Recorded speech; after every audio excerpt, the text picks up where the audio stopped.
Donald ট্রাম্পের লাগামহীন শুল্ক নীতি আর বাণিজ্য ঘাটতিতে যুক্তরাষ্ট্রে কমেছে প্রবৃদ্ধি। দেশটির দ্বিতীয় প্রান্তিকে যা 2.1 থেকে কমে হয় মাত্র 1.5%। এছাড়াও আসছে না কাঙ্ক্ষিত বিনিয়োগ, রয়েছে মূল্যস্ফীতির চাপও।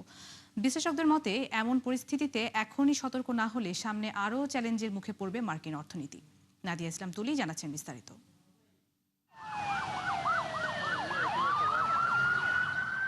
ক্রমবর্ধমান বাণিজ্য ঘাটতি ও মূল্যস্ফীতির চাপে মন্থর মার্কিন অর্থনীতির গতি। এতে বছরের দ্বিতীয় প্রান্তিকে যুক্তরাষ্ট্রের জিডিপি প্রবৃদ্ধি 2.1 থেকে কমে দাঁড়িয়েছে মাত্র 1.5%।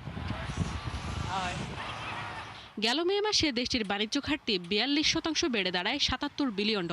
এ সময় রপ্তানি কমে 3.2%। বিপরীতে বাড়ে প্রযুক্তি সরঞ্জাম ও কৃত্রিম বুদ্ধিমত্তার আমদানি।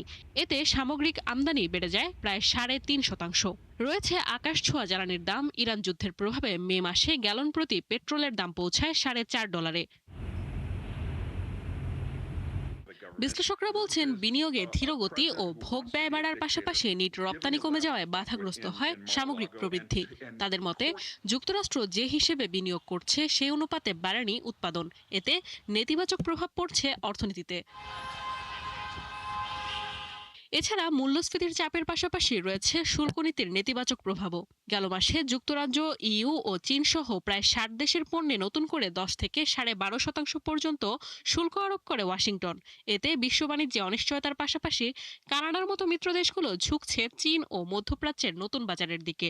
ফলে অনিশ্চিত ব্যবসায়িক পরিবেশে আসছে না কাঙ্ক্ষিত বিনিয়োগও।